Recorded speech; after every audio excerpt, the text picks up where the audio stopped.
that the Windsor Regional Hospital occupies the traditional, ancestral, and contemporary lands of the Nishnawbe, Ishkildwen, and Nishnabeg, the Three Fires Confederacy, Ojibwe, Odawa, and Potawatomi.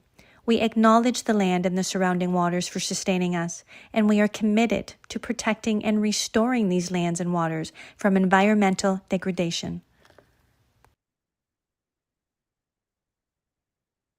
Thank you, and good evening, everyone, and thank you for joining us for the Board of Directors Thursday, March 6, 2025 board meeting. And also want to just say thank you for supporting and promoting our Hats Off for Healthcare to all of the board and all of the administration. I see the participation and engagement, so thank you for that. So I'll call the meeting to order at 5:01. And I'll ask if there are any declarations of conflict of interest. Okay, seeing none, I'll move to the previous minutes of February 6, 2025. They are under tab A in your agenda, assuming everyone's had an opportunity to review them. I'll ask if there is a motion to approve those minutes, please. Thank you, Paul and David. Are there any changes, amendments, modifications, deletions? Okay, seeing none, all in favor? Wonderful. Those minutes pass. Thank you. And that moves us to item number 4, the report of the acting president and CEO. Karen, over to you. Thank you, Madam Chair, and good evening, everyone. Matt, if you don't mind pulling up the presentation for me.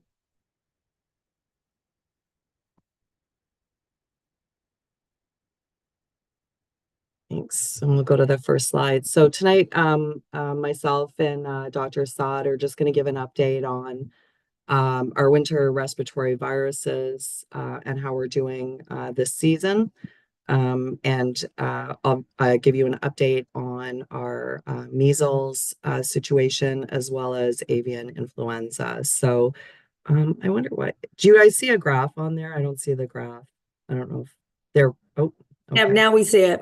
Oh, okay, perfect. All right. If you can just go back a slide there, Matt, I think there's just something not showing on the one graph is not showing. So what the slide would have showed if the graph was there is the overall provincial outlook. So basically, with regards to percent positivity with relation to seasonal respiratory viruses, COVID is sitting at about 6.4% positivity, which is similar to the previous week. Other viruses that we're seeing, including influenzas jumping up, we're at about 22.4% positivity. RSV seems to be settling down at 3.2%, but it is a very slow downward trend. So definitely still some challenges provincially, and we expect with March break coming up that we'll still see some increased spread there. Next slide, please. So from an internal perspective in the hospital, I'm sorry the graphs look a little odd on here, at least to me. This past reporting week in hospital, we had 14 influenza cases, 2 RSV, and 53 other acute respiratory illnesses. So lots of viruses going around this season. Obviously, still take precautions. If you're sick, stay home, cough into your elbow, keep washing your hands. Wear a mask if you're having to go out in public and you have respiratory symptoms to protect others around you. Next slide, please. And I'll hand over here to Dr. Saad to talk about the measles situation. Thank you, Karen. Measles is a respiratory virus that is very highly contagious and in fact is one of the most contagious infectious diseases in the world. And it was very rare in Canada and in Ontario in particular. And for many years, it was thought to be completely eliminated in North America, in both the US and Canada. But unfortunately, there has been a worldwide increase in cases in measles, and partly due to poor vaccination and lack of uptake in some communities and in some areas. As of February 12th, when Karen was preparing these slides, there was about 99 cases of measles, 67 were confirmed and 32 were probable in Ontario. Those numbers have risen. A lot of the outbreak cases were in older people, but as of this past week, we've had pediatric cases of measles, unfortunately, and those pediatric cases were in unvaccinated children. And so our public health unit and other public health units have started to report measles and are working on getting to the source and trying to work on vaccination efforts. Next slide, please.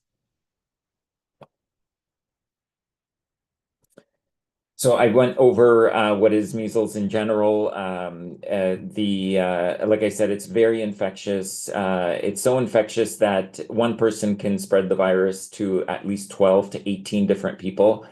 If somebody is in a room with it, because it is a respiratory virus, it can linger in the air for up to 2 hours. So even after a patient or a person who's sick leaves a room and somebody else enters the room, they could still inhale some of those droplets that could cause them to become infected as well. It's defined by the three C's: cough, coryza, which is runny nose, and conjunctivitis, along with a fever and then some typical rash, a typical rash appearance. And the rash can occur anywhere from 4 days before infection until 4 days after. But the prodrome, which is how long you could harbor the virus before you actually present with symptoms, can be up to an entire week.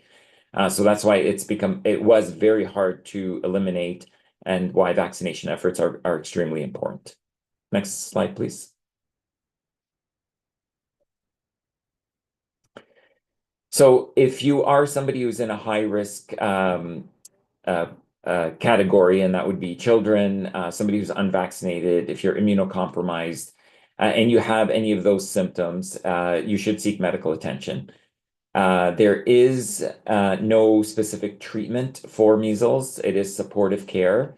But unfortunately, it can lead to certain complications, including severe ear infections, eye infections, brain infections, which would be the most serious, such as meningitis, and even lead to death.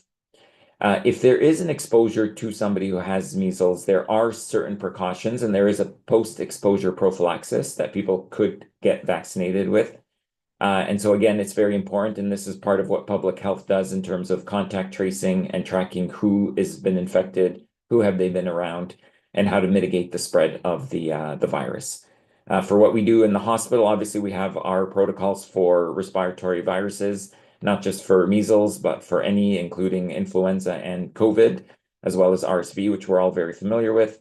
And measles is just another one, except this one is much more contagious. And again, we can mitigate the spread through vaccination and through appropriate hand washing techniques, mask wearing, and distancing.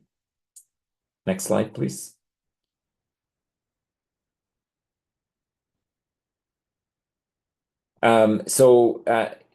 The vaccines usually start around 1 year. You can receive it as early as 6 months, but generally in our system, you receive it around 12 months. You can receive your second dose 6 months after that. But generally speaking, because infectious disease rates for measles in our community has been very low, traditionally, the second dose is often given just before a child enters school, and that's the usual routine. But if we were to have more cases in our community, younger children can be vaccinated at 12 months, and then let's say 18 months or even 24 months instead of waiting until 4 or 5 years. The vaccination schedule, those 2 doses are expected to last you an entire lifetime. If you're not certain whether you've been vaccinated in the past or not, there is a blood test to check for an antibody to see if you have been vaccinated. And even if you have been vaccinated and are concerned about your vaccine status, you can check your immunity levels. Although even that blood test, even if it's negative, does not necessarily mean you're not immune. You may receive a booster and then know that you are fully protected. But the best way, of course, to protect yourself against the infection is to be vaccinated and to update that if you think you need it.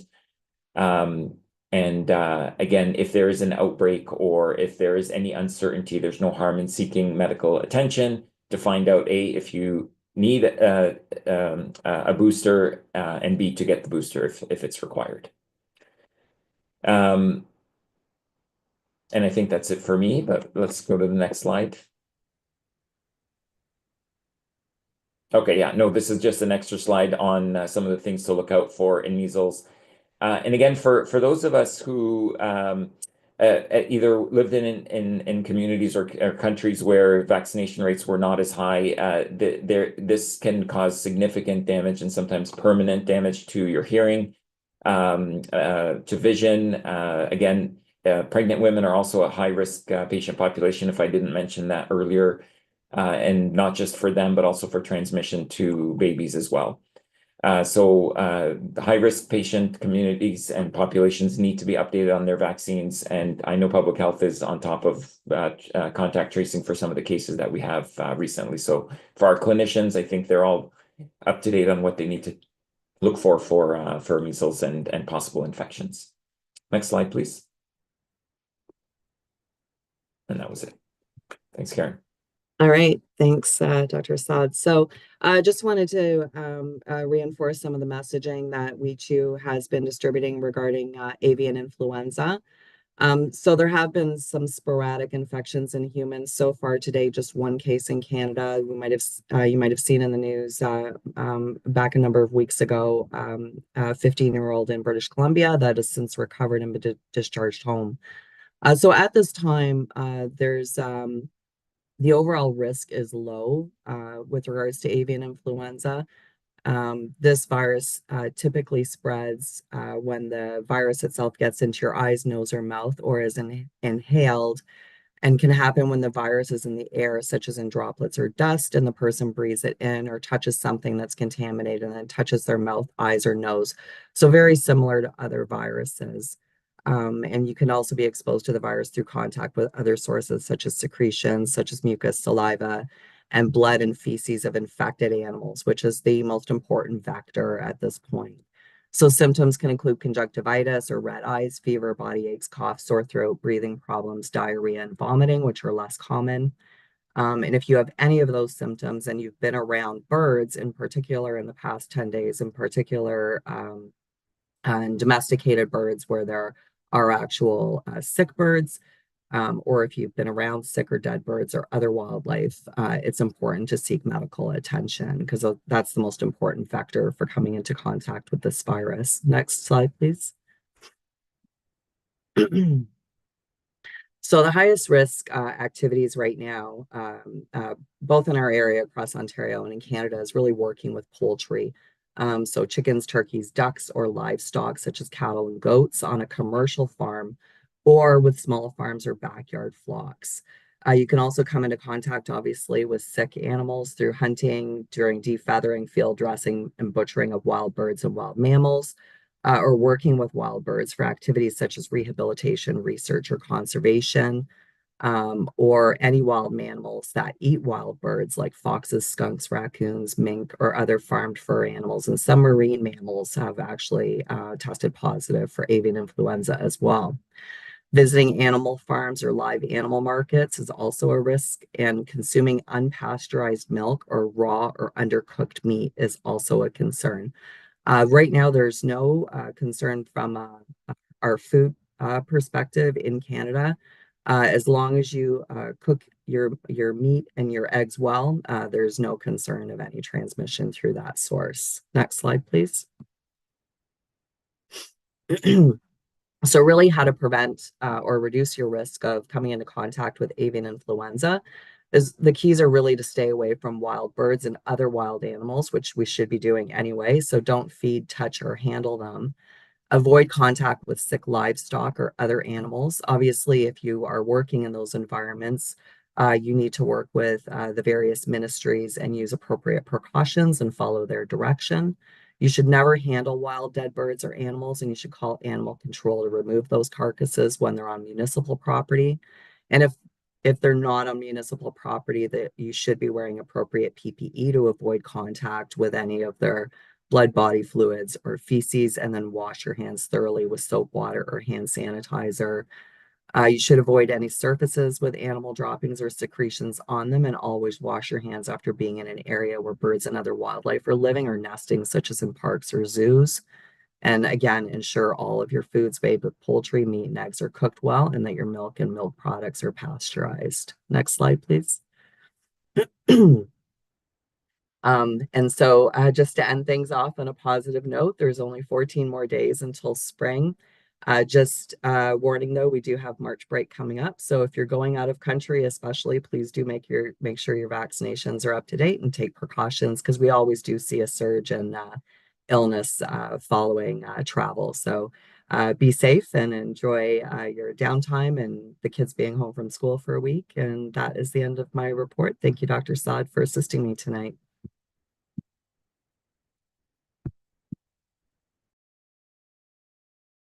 Thank you, Karen. Thank you, Dr. Sad.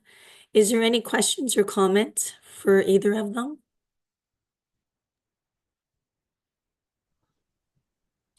Okay. Oh, yes, Anthony, go ahead. Oh, I was just gonna say, great presentation. I think really good information for everybody out in the community, and I think that they kind of said it all. If we vaccinate, uh, this really is a measles, anyways, is a problem that will work itself out with a high rate of accuracy, right? What was it, 2005? We thought we were done with it, or 2008.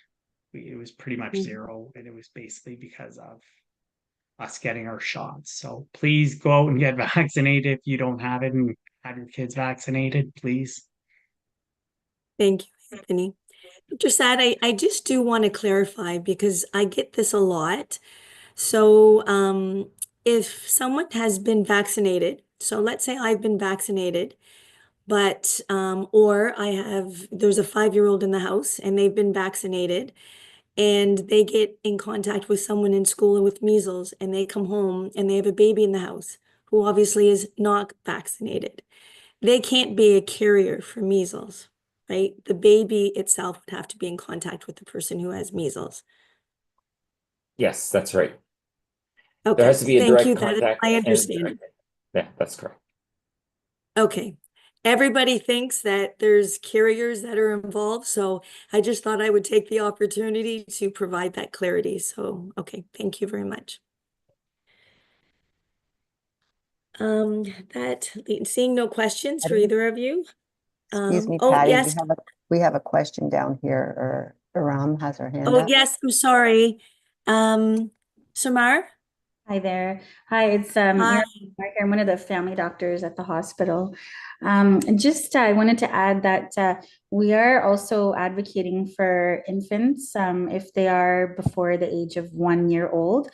They can get vaccinated as well with the MMR vaccine.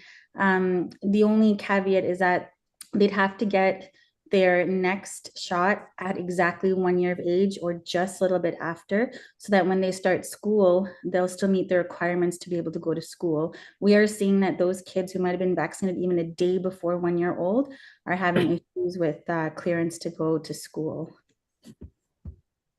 Okay, thank you so much for that clarity.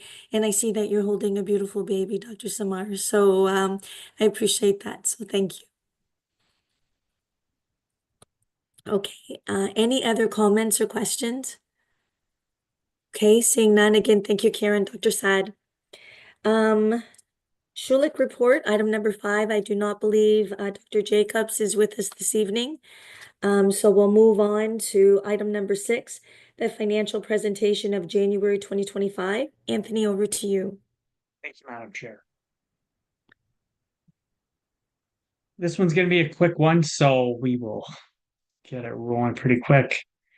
Overall, we can jump to that next slide. There we go. Okay. So great news. We are moving in the right direction. Our deficit sits at $20,489,000. The good news is that's $5 million better than planned, and our overall hospital margin sits at a deficit of $13,775,000. And again, good news. As much good news can come up from a $13 million deficit. We are better to plan by $4.8 million. So the team is working very, very hard to bring these numbers down as low as possible. There is being done. Try to do it behind the scenes to reduce the number. Just looking. So we can move over to the next slide, please. Good news, nothing has. Sorry, Anthony. Oh, you're coming in and out on us a little bit. Oh, sorry, my internet is today. Basically, there were significant changes from the period to large variance. Medical staff $2 over budget, but in line with the cadence that is for the year. Big there, I think no swing up or down. Drugs and other supplies also uh, accurate as well. So again, nothing big, no huge swings from prior periods. So if we move to that next slide, I'm just going to turn off my. Maybe that's my. So again, if we look at time wars, we had a little spike at the Olet campus. One of the reasons that our Met campus is a little bit off from where our is admin staff is. If you look at that, that's kind of why this is different. A lot of our ministry staff, like our accountants, that went sick, sick, let's drive those, and that's why you're seeing a change. Let a error. And I think for move my report. Okay, thank you, Anthony. So Anthony has moved the report. Maybe we can just stop sharing the screen so I can see it. Thank you so much, Matt. So would someone like to second Anthony's report? Thank you, Chris. Is there any comments, questions for Anthony? Okay, seeing none, all in favor? That is passed, Anthony, as presented. So thank you. It brings us to our consent agenda, which is the finance and audit and resources, February 24th, 2025, and the operating results. And make that motion.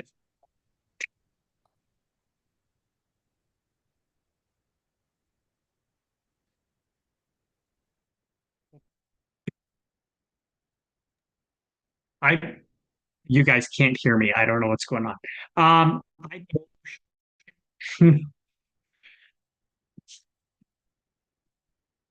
We can hear you a little bit, but it's off and on, Anthony. I don't know, Melissa, if you want to I was take gonna that say, over. Madam Chair, would you like me to take? Yes, I think I would, if you don't mind, Anthony. That would be wonderful. Anthony's giving us the thumbs up, so that's great, Melissa. Thank you. So just give me 1 second here to make sure I have the right. Are we doing the non-competitives right now? No, we're just doing the finance and audit resources report of February 24th, 2025, and the operating results in tab C of the agenda. Yeah, so I think, do you want me to go back through anything that we kind of had? Anthony kind of covered it, but I know he was kind of cutting in and out, so I'm not sure where you'd like me to go back to, Madam Chair, or if we want to move on to the next piece.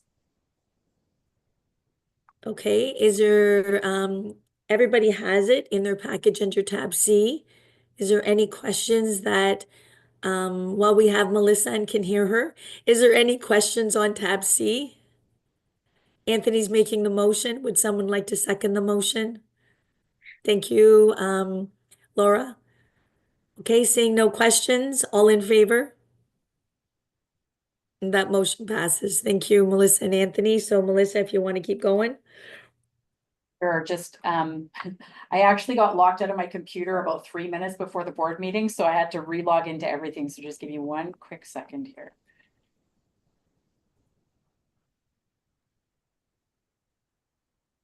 We're still in the open meeting, right?